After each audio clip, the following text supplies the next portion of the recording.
உங்களுடைய இந்த பொன்னான நேரத்துக்காக நன்றி. நம்ம இன்னைக்கு பார்க்க போகிறது ஒரு சூப்பரான சிம்பிள் அண்ட் ஈஸியாக செய்யக்கூடிய ஒரு அல்வா ரெசிபி தான் பார்க்க போகிறோம். தேங்காய் பாலை வச்சு செய்யக்கூடிய தேங்காய் பால் அல்வா தான் பார்க்க போகிறோம். வாங்க எப்படி செய்கிறதுன்னு பார்க்கலாம். ஃபஸ்ட் இதுக்கு ஒரு மீடியம் சைஸ் தேங்காய் துருவி எடுத்துக்கலாம், இல்லைனா இந்த மாதிரி சின்னதாக கட் பண்ணி எடுத்துக்கலாம். இது கூட 6-7 ஏலக்காய் சேர்த்துக்கோங்க. சேர்த்துட்டு இந்த ரெண்டையும் மிக்ஸி ஜாருக்கு மாற்றிட்டு கொஞ்சமாக தண்ணி விட்டு நல்லா நைஸாக அரைச்சி எடுத்துகிட்டு வந்துக்கலாம். அடுத்து இதை ஒரு மிக்சிங் பவுலில் ஒரு வடிகட்டி வச்சு நம்ம அரைச்சி எடுத்துகிட்டு வந்திருக்கிற இந்த தேங்காயை உள்ளே சேர்த்து நல்லா வடித்து எடுத்துக்கலாம்.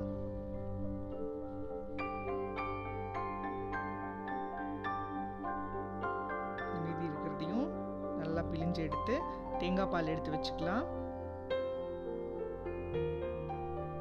அடுத்து ஒரு பேன்ல நம்ம எடுத்து வச்சிருக்கிற இந்த தேங்காய் பாலை உள்ள சேர்த்து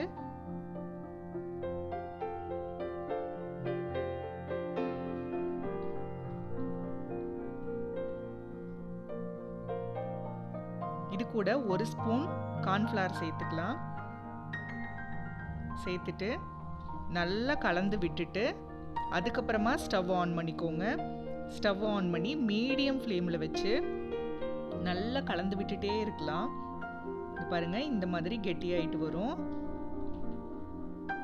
நம்ம ஹை ஃப்ளேமில் வச்சும் கலந்து விடலாம், அது டக்குன்னு அடிப்பிடிக்க பார்க்கும். இந்த மாதிரி ஓரளவு கெட்டியானதும் இது கூட 1/4 கப் சர்க்கரை சேர்த்துக்கலாம்.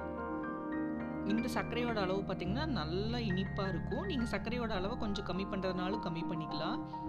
இல்லை அப்படின்னா சர்க்கரை நல்லா கரைஞ்சதுக்கப்புறம் நீங்கள் டேஸ்ட் பார்த்துட்டு அதுக்கு தகுந்த மாதிரி கூட நீங்கள் சர்க்கரையோட அளவை சேர்த்துக்கோங்க. இப்போ சேர்த்துட்டு இந்த மாதிரி நல்லா அடிப்பிடிக்காமல் கலந்து விட்டுட்டே இருக்கணும்.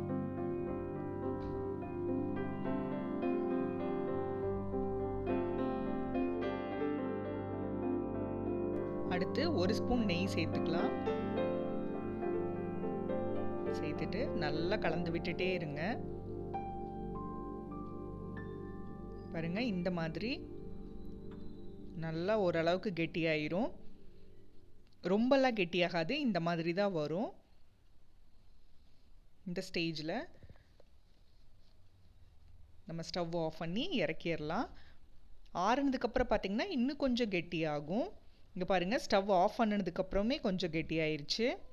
இப்போ வேறு ஒரு பவுலுக்கு மாற்றிட்டு நம்ம சர்வ் பண்ணலாம். இப்போ பார்த்திங்கன்னா நம்மளோட சூப்பரான இந்த தேங்காய் பால் ஹல்வா ரெடி ஆயிடுச்சு. நீங்களும் வீட்டில் ட்ரை பண்ணி பாருங்கள்.